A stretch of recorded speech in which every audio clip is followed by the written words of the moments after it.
అయితే శివుడు అభిషేక ప్రియుడు, శివుడు ధ్యాన ప్రియుడు అంటారు. అసలు శివుడికి ధ్యానానికి ఉన్న సంబంధం ఏంటి? ధ్యానము అనేటటువంటిది చేసే సందర్భం ఎట్లా ఉండాలనేది మీరు గమనించండి ఒకసారి. దీనికన్నా ముందుగా ప్రదక్షిణ అనే విషయం కూడా మాట్లాడుకోవాలి. దాంతోపాటు కలిపి ధ్యానం గురించి చెప్తాం. ప్రపంచంలో ఎన్ని రకాల గొడవలు జరుగుతున్నప్పటికీ, చుట్టుపక్కల ఎన్ని రకాల వ్యవహారాలు ఉంటున్నప్పటికీ కూడా తన పనిలో తాను దీక్షగా ఉంటూ మనస్సును ఒకచోట కేంద్రీకరించడమే ధ్యానం.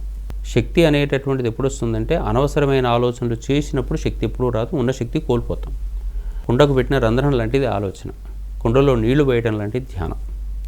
నీళ్లు నింపటమా పోగొట్టుకోవటమా అనేటటువంటిది మన చేతుల్లో ఉంది. నిత్య జీవితంలో వచ్చే మల్టిపుల్ థాట్స్ నుంచి సింగిల్ థాట్కి లీడ్ చేయడం ధ్యానం. ఈ సింగిల్ థాట్కి లీడ్ చేసేటటువంటి విధానాన్ని మీరు గమనించేటట్టయితే, భూమిని ఒకసారి గమనించండి. తన చుట్టూ తాను తిరుగుతూ ఉంటుంది. ఎవరి చుట్టూ తిరుగుతుంది? సూర్యుని చుట్టూ తిరుగుతుంది. ఎంత జాగ్రత్తగా తిరుగుతుందండి, ఎంత క్రమశిక్షణతో తిరుగుతుంది. అది ఒకే కక్షలో 365 రోజుల లోపల మళ్ళీ తను ఇట్లా తిరిగి వచ్చేస్తుంది. ఈ తిరగటం అనేటటువంటిది తనకన్నా ఉన్నత శక్తితోని కనెక్టివిటీ సంబంధం పెట్టుకోవటం, దాని ద్వారా శక్తి సంపాదించడం అనేటటువంటిది నిర్వహించేది ఎవరు అంటే భూమి మాత్రమే ఈ పని చేయగలుగుతుంది. భూమి మళ్ళీ పోనీ తక్కువ సమస్యలు ఉన్నాయా భూమికి? తన చుట్టూ తాను తిరగాలంటే తన పనులన్నీ తాను చేసుకోవటం. ప్రతి వ్యక్తికి కూడా ఇది ఒక సందేశం. నీ పనులు నువ్వు చేసుకో. ఇంకా కాదు, నీ చుట్టూ ఇంకోటి తిరుగుతున్నాడు, ఎప్పటికీ వెంటపడుతూ ఉంటుంటాడు. నాకు ఇది లేదు, నాకు అది లేదు, నాకు అట్లా అయినా. చంద్రుడు మనస్సు అంటాం, భూమి శరీరం అంటాం.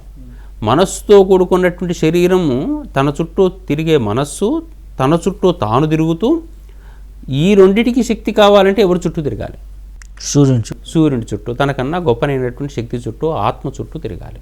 కాబట్టి ఆ శక్తి చుట్టూ మనస్సును కేంద్రీకరిస్తూ తిరిగి ప్రదక్షిణం అనే పదానికి అర్థం చెప్తూ దేవాలయాల్లో మనకు ప్రదక్షిణం అని చేస్తాం. ప్రదక్షిణం అంటే ఏదో గిర్రం శరీరం దిప్పి రావడం కాదు. అక్కడ connectivity with the higher energy, ఆ లోపల ఉండేటటువంటి ఏ దైవ స్వరూపం ఉంటుందో ఆ స్వరూపానికి నాకు లింక్ పెట్టుకొని దాని చుట్టూ నెమ్మదిగా ప్రదక్షిణ చేసి వస్తుంటే ఒక 3 సార్లు తిరిగి వచ్చేసరికి దాని ఎనర్జీ నాకు ఏర్పడాలి. ఆ ఏర్పడకుండా శరీరం 21 సార్లు చేశానని 108 సార్లు చేశానని గిర్రం తిరిగి వచ్చేసేసి నెంబర్ లెక్క పెట్టుకుంటే అది ప్రదక్షిణం కాదు.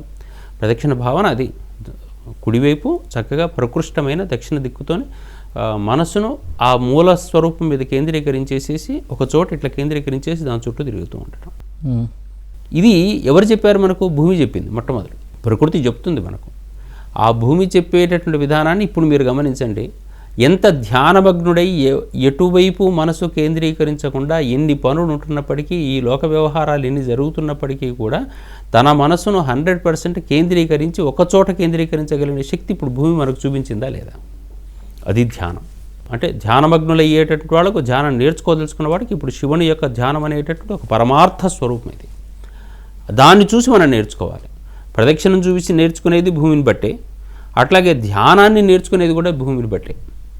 ఎన్ని పనులైనా ఉండనివ్వండి, ఎవరు వెంటైనా పడనివ్వండి, నీ మనసు మాత్రం నీకన్నా గొప్ప శక్తి దగ్గర కేంద్రీకరించేటట్టయితే నువ్వు పొందవలసిన శక్తులన్నీ పొందుతావు. అది కనుక ఒక్క నిమిషం వదిలిపెడితే ఈ భూమి మొత్తం పాడైపోతుంది, ఒక్క క్షణంలో పాడైపోతుంది.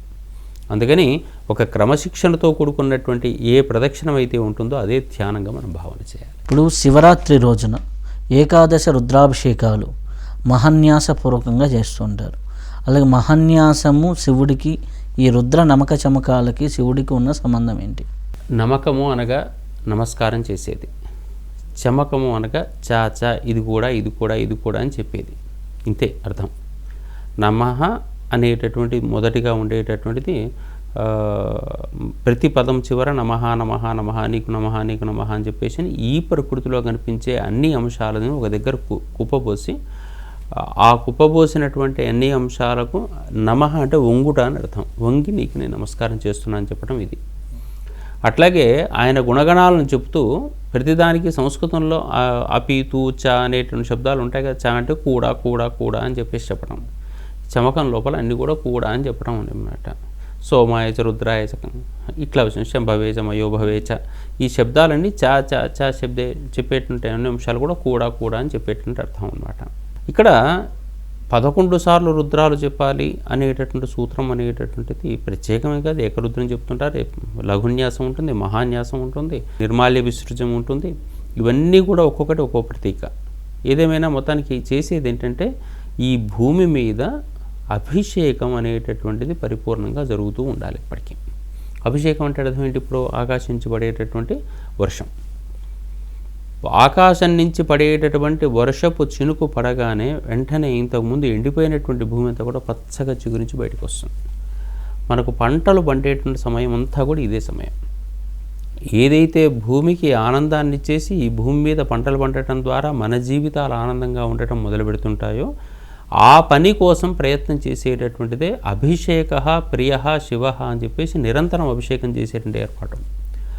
దీనికి ప్రతీకగా మనకు అనేక రకాల ద్వాదశ జ్యోతిర్లింగాలు కనపడుతుంటాయి. లోకం లోపల ప్రతి ఊర్లోనూ దాదాపుగా శివలింగాలు ఉండేటువంటి ప్రదేశం కనపడుతూ ఉంటుంది. ప్రతిరోజు అన్నిటి మీద నీళ్లు పోయడం కనపడుతూ ఉంటుంది. ఈ భూమి లింగము మీద నీళ్లు పోస్తున్నామంటే ఆ రాయి మీద నీళ్లు పోస్తున్నాం అని అర్థం కాదు. ఆలోచనాపరుడు చేయాల్సిన పని ఏంటంటే ఇక్కడ నీళ్లు పోస్తూ తన భావన ఎక్కడ విస్తరించుకోవాలి, ఈ భూమి మీద ఆకాశం నుంచి పడేటటువంటి వర్షాన్ని ఊహించేసి దానివల్ల కలగబోయేటటువంటి శుభ పరిణామాలు ఊహించేసి లోకానికి ఆహారము, ఏ సంపద పశువుకు ఆహారము, ఇటువంటి సంపదలన్నీ కూడా పరిపూర్ణం కావాలని చెప్పేసి కోరుకునేటటువంటి విధానం అన్నమాట. అందుకే ఐశ్వర్యకారకుడు అవుతుంటాడు ఈశ్వరుడు. ఈశ్వర శబ్దం ఇక్కడ ఈ ఐశ్వర్యం ఈశ్వరాదిచ్చేది అంటాం. ఈశ్వర శబ్దం రెండు రకాలుగా వాడతాం. ఈశ్వర శబ్దం పరమేశ్వర శబ్దం, ఇంకా పరిపూర్ణంగా అన్నిటికీ ఎనర్జీకి స్వరూపమైన వాడు అని చెప్పేసి ఒక చోట వాడతాం. శివునికి కూడా ఈశ్వరుడు అనే శబ్దం వాడతాం. ఎందుకు? భూమి లోపల సంపదలు ఉన్నాయి. మీకు పెట్రోల్ కావాలన్నా ఇప్పుడు భూమిలోనే, సహజ వాయువు కావాలన్నా భూమిలోనే, లేకుంటే నీళ్లు కావాలన్నా అక్కడే, గ్యాస్ కావాలన్నా ఇంకా మీకు మైన్స్, ఇప్పుడు గ్రానైట్ రాళ్లతో సహా ఏది కావాలన్నా కానీ భూమిలోనే దొరుకుతుంది. బంగారం, అన్ని మైన్స్, అన్ని రకాల మైన్స్, ఇంకా అన్ని రకాల మూలకాలకు సంబంధించింది మీకు బజార్లో ఎక్కడ జలంలోనూ అగ్నిలోనూ వాయువులోనూ ఏ పంచభూతాల్లోనూ దొరకనివన్నీ కూడా ఎక్కడ దొరుకుతాయంటే ఓన్లీ భూమిలో దొరుకుతాయి. వీటితో పాటు భూమి మీద పంటలు పండేటట్టయితే వాళ్ళు కూడా ఐశ్వర్యం సాధించిన వాళ్ళు అవుతున్నారు కదా. అందరికీ సంపద కలుగుతుంది. సంపదను కలిగించేటటువంటి వాడు శివుడు. అందుకనే శుభం కరోతీతి శంకర అని చెప్పేసి చెప్పినటువంటి విధానం కూడా ఇక్కడే. ఐశ్వర్యము వచ్చినవాడు కాబట్టి, ఐశ్వర్యం అందించేవాడు కాబట్టి ఈశ్వరుడు అంటే ఆయనకేం లేదండి, ఏమిస్తాడండి? మనం శ్మశానవాసి, దిగంబరుడు ఈ పదాలన్నీ చెప్తుంటాం కదా. ఈ పదాలన్నిటి వెనుక ఆయనకేం లేదు, ఆయన ఏమి ఇస్తాడంటే ఆయనకేం లేదు, ఆయన దగ్గర అన్నీ ఉన్నాయి, ఇది ఇవ్వడానికి సిద్ధంగా ఉన్నాడు, ఆయన ఏమి వాడుకోడు. ఇక్కడ దిగంబర శబ్దం కూడా అదే వాడుతున్నాం. ఈ దిగంబరుడు ఎందుకు? ఆకాశం లోపల తనకంటూ ఒకదాన్ని ఆధారం చేసుకుని బతుకుతున్నాడా? ఎట్లా తిరుగుతున్నది భూమి? సూర్యుడు అనేటటువంటి అయస్కాంత శక్తి చుట్టూ తన అవసరం కోసం ఈ భూమి సూర్యుని చుట్టూ తిరుగుతూ ఉంటున్నప్పుడు ఒక ఆధారం లేదు, ఓన్లీ శక్తి ఆధారం. కాబట్టి దిక్కులే అంబరముగా కలిగిన వాడు దిగంబరుడు. ఆయనకు వస్త్రాలు లేవు, దిక్కులే వస్త్రాలు. ఈ దిగంబర శబ్దానికి అర్థం అది.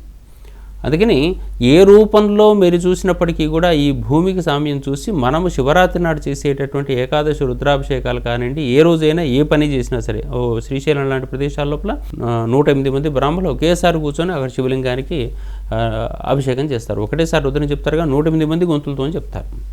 108 సార్లు ఒకేసారి అవుతుంది. ఒకేసారి అవటం అంటే అర్థం ఏంటంటే ఇక్కడ ఇన్ని గొంతులతో కూడా అయ్యా ఈ భూమి మనము అందరం కూడా ప్రశాంతంగా ఉండాలని చెప్పేసి కోరుకునేటటువంటి నమ్మక చమక సహితమైనటువంటి పూజ.